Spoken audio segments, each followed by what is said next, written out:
안녕하세요. 짜증낸 남자 짜나입니다. 오늘의 부제목 우리의 기술은 어디로? 오늘은 기사만 읽어보려고 합니다. 바로 시작하겠습니다.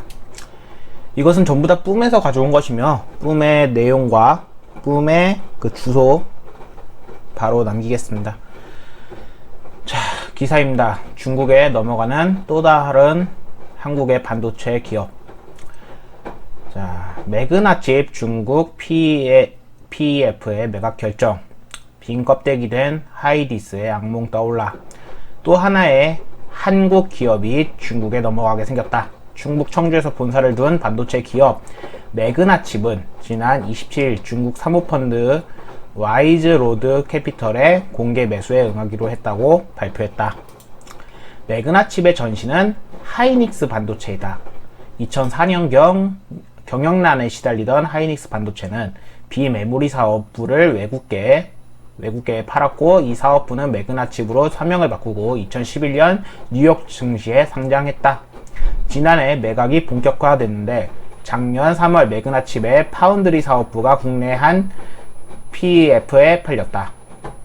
그래서 이 매그나칩과 뿌리가 같아서일까, 매그나칩이 중국에 매각됐다는 소식에 산업계에선 하이디스가 떠오른다는 반응이 많다. 하이디스는 하이닉스 반도체의 LCD 사업부가 분사된 기업이고, 그리고 2002년 자금난에 시달리던 하이닉스 반도체는 하이디스 중국 BOE에 넘겨졌다.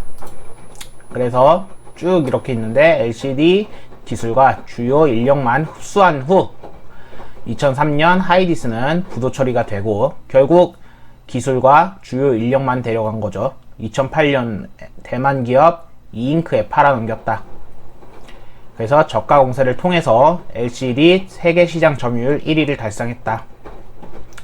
중국 상하이 자동차는 지난 2004년 쌍용차를 인수, 디젤차 엔진과 변속 기어 기능을 제어하는 핵심 기술을 흡수하고 법정 관리 절차를 밟았다. 이렇게 우리는 기업을 내주며 기업 자체가 아닌 그 중요한 기술과 인력이 흡수당한 채 버려졌습니다. 그렇게 다른 기사를 보겠습니다. 자, 16일 국회에서 열린 민주당 최고위원회 전국위원 연석회의에서 양향자 최고위원인 해외 기술 유출 가능성을 들어 3% 룰 도입에 신중해야 된다 입장을 밝혔습니다.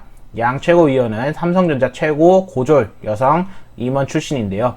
양 최고위원은 지난 2002년 중국 요 하이닉스의 자회사 하이디스를 인수한 사례를 거론하면서 이번 입법이 해외 자본의 경영 개입 통로가 돼 우리의 소중한 핵심 기술을 빼앗길 수 있다며, 중국 기업이 경영권을 갖게 되자 기술 인력을 빼돌리고 결국 LCD 시장에서 시장 1위를 빼앗긴 악몽 같은 기업이라고 강조했다고 합니다.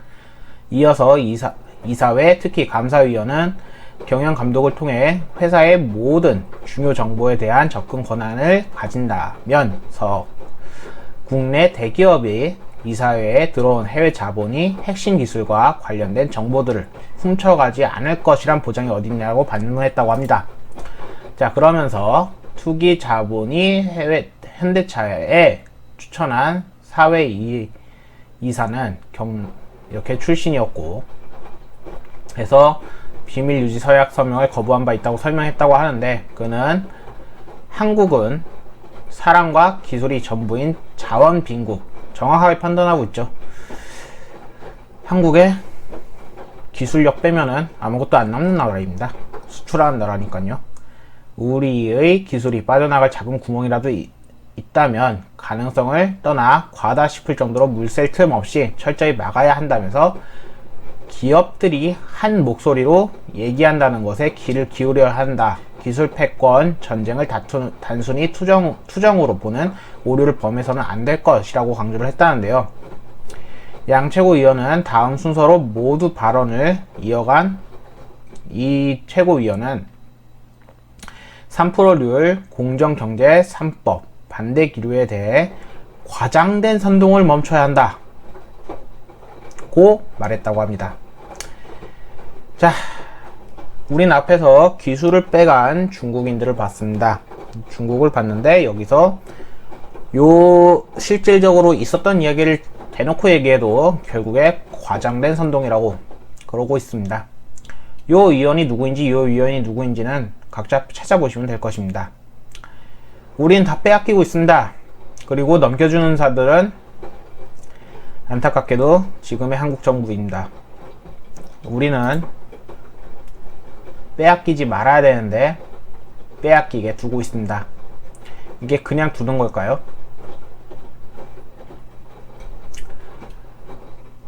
우리는 빼앗겨서 안 됩니다.